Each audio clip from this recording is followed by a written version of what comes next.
So now I'm going to give you the oral transmission of transforming suffering and happiness into enlightenment.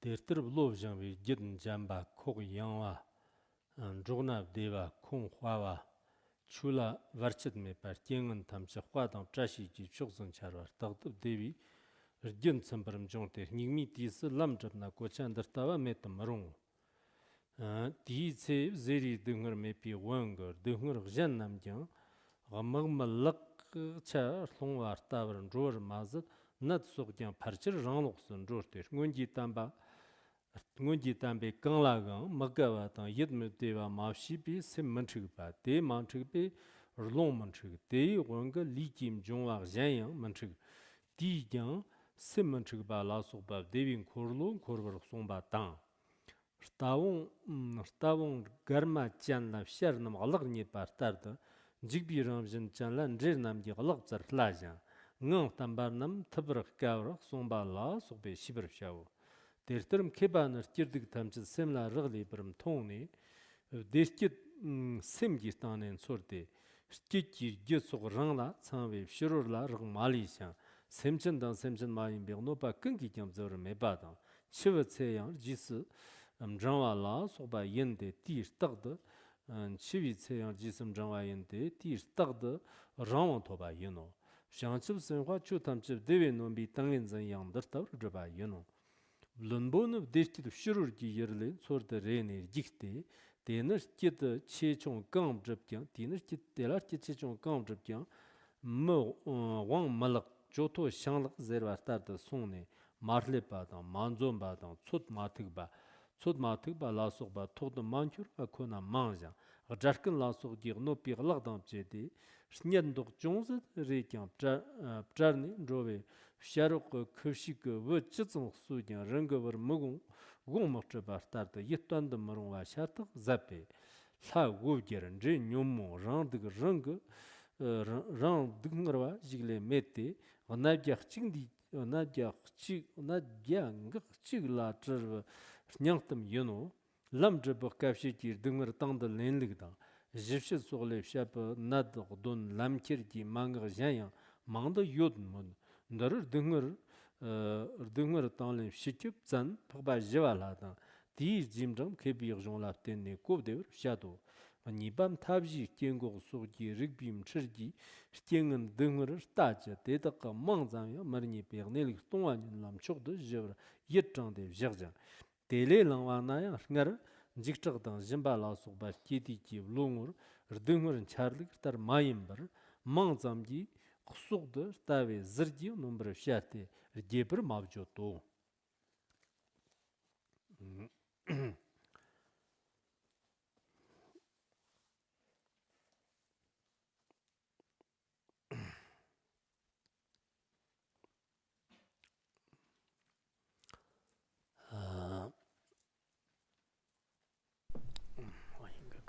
I should have generated bodhicitta at the beginning, but let's generate the supreme bodhicitta in order to liberate all sentient beings. So let's continue today on the teaching of transforming suffering and happiness into enlightenment. As we've studied yesterday, in our daily life, in fact, there are circumstances that is unwanted and unfavorable, and to such situations we usually generate suffering, or we have suffering during such circumstances, and vice versa. I think by now you would probably know that whatever things that we're facing, whatever circumstances we're facing, let it be harmful or unbeneficial, if you continuously to perceive circumstances in such a way, then it will become the cause of suffering. But whatever things happens outside, and if we were to view it as meritorious or as beneficial, then slowly they will become the causes of happiness. Therefore, in terms of their circumstances, let it be favorable or not. In fact, it is then how your mind grasps to it, or how your mind would perceive it. This is in fact quite important. Because, for example, initially, we do not want suffering, and we all want happiness, we all want favorable conditions. But if you were to perceive suffering as meaningful and valuable, though up on cursory inspection, it may be quite difficult to accept. But once you can do that, then it will be beneficial. This is really just how people would perceive it differently. Just as in a same busy city, there are people who really like busy city and who loves distractions, and then they would perceive this kind of busy city that is preoccupied with so many things as beneficial, not suffering at all. But there are people who really enjoy being quiet. They like solitude. In such a way, such kind of busy city is really a cause for their suffering. Similar principle would apply to a quiet cave, a retreat cave. Therefore, to the same kind of situation, but two people would have very different view on it if they were to have very different way of perceiving it or different graspings. Therefore, favorable or unfavorable circumstances, it really depends on how you would have your preference. Such as the Asians, when they look at Africans, it would occur to them that the look would be rather strange, and vice versa. So there's really no particular existent particle on the circumstances, because if there were, then whomsoever to view it, they would come with the same conclusion, but that doesn't happen. So this is the profound teaching that's given in Buddhism. In this kind of profound teaching, in fact, there are people who don't really have deep connection with, and then of course they won't be able to understand it. But for those of you who can engage in contemplation of such teaching, then you will find out that this kind of teaching is in fact irrefutable, and it is truth. So we should contemplate upon it often. Traditionally, suffering is suffering, and happiness is happiness. Of course, this kind of happiness and suffering happens or occurs because of the external circumstances. That's a traditional view. But if we were to look at it from a different perspective, of course, there's still happiness and suffering that is brought by the external circumstances. However, the core of suffering and happiness is in fact our mind. So I hope the classes these days, transforming suffering and happiness into enlightenment, could be beneficial to you in such a way. Of course, I could have taught it in a really brief sense, where it probably only takes 1 or 2 classes and I'll be able to finish the whole text. But I taught rather quite extensively because we live in this city with lots of confusion. And if you were to encounter this essential teachings in your lifetime, whatever suffering occurs in your life, you will be able to accept it with grace. So this kind of teachings, in fact, is the most useful out of all the knowledge you can acquire in this worldly life. Why is that? Because the Eastern knowledge or the West, in fact, there are very little that could ease our suffering.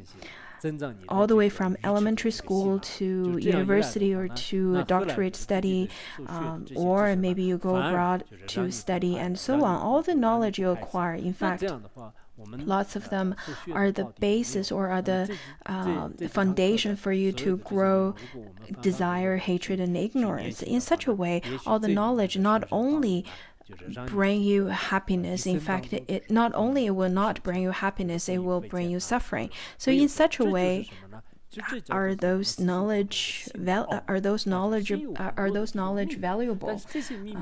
So we can compare and look at the classes that we've been learning in on this text. And if we were to contemplate and practice upon it, then I think the profound teachings within this text would benefit you greatly in this lifetime. Why is that? It is because this is really the core or the essence of the relative teaching. But of course, you need a key to open up this core teaching, and that key is the key of lineage master. If you do not have this, but you only read and only listen to one class, I think it would be very difficult for you to actually taste the profound flavor of this Dharma teaching. The teachings from yesterday, if you were to only look at the words without deep contemplation and exploration and practice, then it would be difficult to understand. It would be difficult to grasp its meaning. However, if you do so, then you will be able to recognize that all the things, the happy and unhappy, the favorable or not, majority of them, in fact, are based on your own mind instead of the external circumstances. So over here, now let's continue. With this kind of training, then our mind and character will become more peaceful and more gentle. Buddhist or not, if your mind is not tamed at all, if it's not gentle at all, if it is full of volatility, afflictions, anxiety, sensitivity, or frailty, all of those negative emotions, then it would be not beneficial at all. So once we understand this teaching, I think we should then start taming our own mind, just like how butter melts in porridge. So it would be very gentle. This is how you should practice on your mind. Let it be during the day or at night. Your mind would be at a rather very peaceful and gentle state. Next one, it says that we will become more open and more flexible.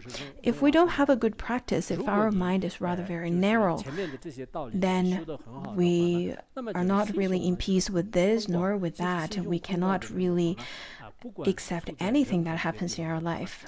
But if you were to practice well on the previous teachings, if you have an open and flexible mind, then wherever you are, you'll be rather very happy.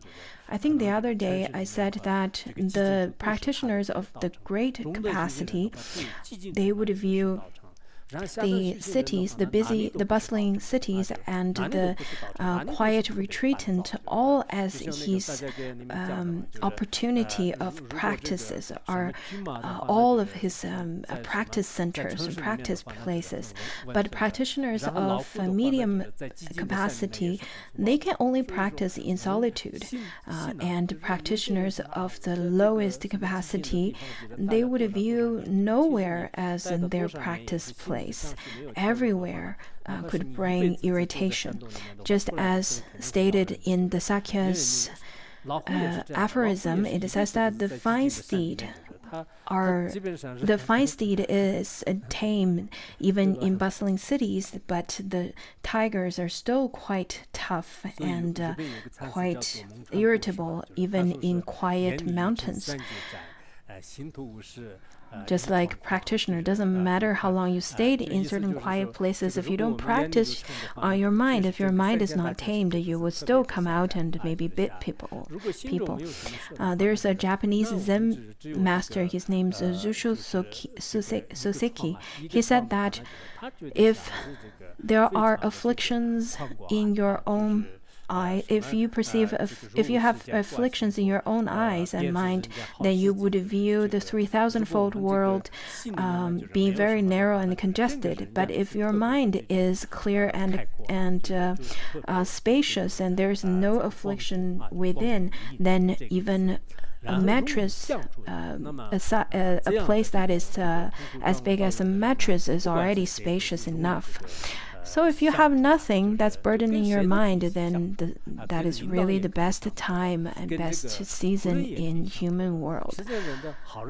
Then it will be easier to get along with. So if you keep this kind of training, whomsoever you're with, you can get along with them. Be it the supervisors of yours, or good people, or bad people, or so on. You can get along with them very well. Just as the world, just as nowadays there are people would say that, oh, this person's really smart, but he doesn't really have a high EQ. In fact, that is very true. There are people who have high IQ but not high EQ, not very easy to get along with.